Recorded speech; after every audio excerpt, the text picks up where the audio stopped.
Assalamualaikum warahmatullahi taala wabarakatuh. Selamat pagi dan tetap semangat. Pertama-tama dan yang paling utama, marilah kita bersama-sama panjatkan puji dan syukur pada Allah Subhanahu wa taala, Tuhan yang Maha Esa. Karena berkat izin dan rahmatnya lah kita bisa melaksanakan kegiatan sosialisasi mengenai pandemi COVID-19. Kepada Bapak Ibu dosen serta rekan-rekan mahasiswa sekalian, sholawat serta salam tak lupa kita curahkan pada Habibana wa Nabiyana Muhammad Sallallahu Alaihi Wasallam. Apa sih itu COVID-19? COVID itu adalah coronavirus disease atau yang biasa disebut dengan COVID-19 karena terjadinya tahun 2019 jadi COVID-19. COVID-19 ini adalah penyakit yang menular yang disebabkan oleh SARS-CoV-2, salah satu jenis coronavirus. Nah, penderita COVID-19 dapat mengalami demam, batuk kering, dan kesulitan bernapas atau itu gejala umum. Nah, untuk gejala yang sedikit tidak umum yaitu sakit tenggorokan, sakit kepala, kehilangan rasa atau penciuman. Sebagian besar orang yang terpapar atau tertular COVID-19 akan mengalami gejala ringan hingga sedang dan akan pulih tanpa penanganan khusus. Namun, sebagian orang akan mengalami sakit yang parah dan memerlukan tindakan medis. Biasanya itu terjadi pada orang yang memiliki penyakit penyerta atau disebut dengan komorbid. Nah, dari terjadinya wabah atau pandemi COVID-19 ini berdampak pada beberapa sektor, baik itu berdampak terhadap masyarakat, terhadap ekonomi, terhadap pendidikan, dan dunia pekerjaan. Nah, adapun dampak terhadap masyarakat yaitu dengan diadakannya pembatasan sosial, yang mana pemerintah melakukan pembatasan sosial ini yaitu dengan menerapkan social distancing atau menjaga jarak 1 meter antara satu orang ke orang lainnya, serta membiasakan mencuci tangan dengan sabun selama 20 detik di air yang mengalir atau di keran-keran yang telah tersedia.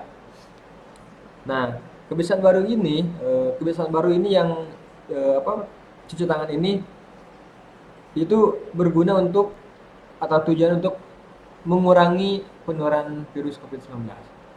Nah, lantas terhadap ekonomi atau dunia perekonomian yaitu keuntungan yang diperoleh pelaku usaha mengalami penurunan akibat wabah COVID-19, baik dari sektor pariwisata maupun sektor penerbangan. Karena sepi penumpang, karena itu tadi karena diberlakukannya social distancing. Nah, adapun untuk dampak terhadap dunia pendidikan, yang mana Kementerian Pendidikan dan Kebudayaan atau Kemendikbud menyatakan bahwa sekolah atau bidang pendidikan harus melaksanakan kegiatan belajar secara daring atau secara online. Nah, melalui sistem ini, semua materi dan tugas dibagikan secara online.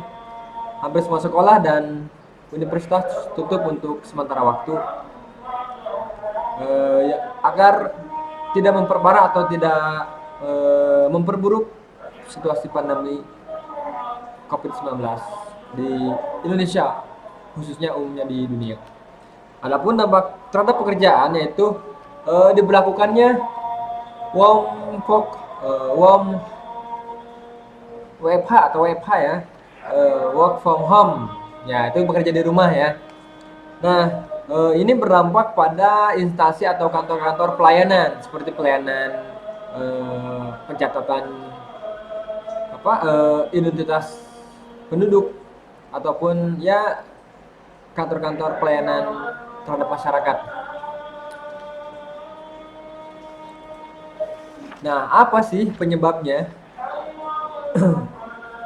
Penyebabnya itu sampai saat ini belum diketahui secara pasti COVID-19 ini. Tapi yang pasti COVID ini berangkat atau berawal dari kota Wuhan yang ada di negeri Tiongkok sana. Nah, apakah COVID-19 ini menular? Ya, infeksi ini menyebar dari satu orang ke orang lainnya melalui droplet atau cairan yang keluar ketika kita berbicara, eh, bersin atau batuk ya. Droplet ini biasanya jaraknya itu hingga maksimal hingga 1 meter jarak jarak lontarnya. Nah, tapi di apa namanya? Namun tidak akan bertahan lama si droplet ini yang keluar dari mulut kita itu tidak akan bertahan lama di udara. Waktu dari paparan virus timbul hingga gejala klinis itu antara 1 sampai 14 hari ya atau 2 minggu. Nah, lalu bagaimana sih gejala COVID-19 ini? Orang yang terinfeksi memiliki gejala ringan seperti demam, itu tadi ya, batuk, kesulitan bernapas, dan gejala dapat berkembang menjadi pneumonia berat. Lalu, bagaimana sih cara mencegah? Yaitu tindakan pencegahan untuk mengurangi kemungkinan infeksi antara lain, yaitu tetap berada di rumah selama tidak perlulah, tidak penting. Menghindari bepergian dan beraktivitas di tempat umum. Sering mencuci tangan dengan sabun di air yang mengalir. Tidak menyentuh mata, hidung, mulut dengan tangan yang kotor atau tangan yang belum dicuci ya. Yuk, lindungi diri kita, lindungi keluarga kita. Terapkan etika batuk atau bersin dengan menutup mulut dan hidung. Jangan meludah sembarangan. Bersihkan benda yang sering disentuh. Gunakan masker jika Anda sakit dan segera pergi ke fasilitas kesehatan terdekat atau puskesmas ataupun klinik kepercayaan Anda dan keluarga. Cuci tangan dengan sabun, konsumsi makanan yang bergizi dan sering berolahraga. Hindari menyentuh mata, hidung, mulut, dan tangan yang belum dicuci. Demikian informasi terkait COVID-19 yang dapat kami sampaikan. Kurang lebihnya mohon maaf. Kami akhiri dengan wabillahi taufiq wal hidayah. Wassalamualaikum warahmatullahi wabarakatuh.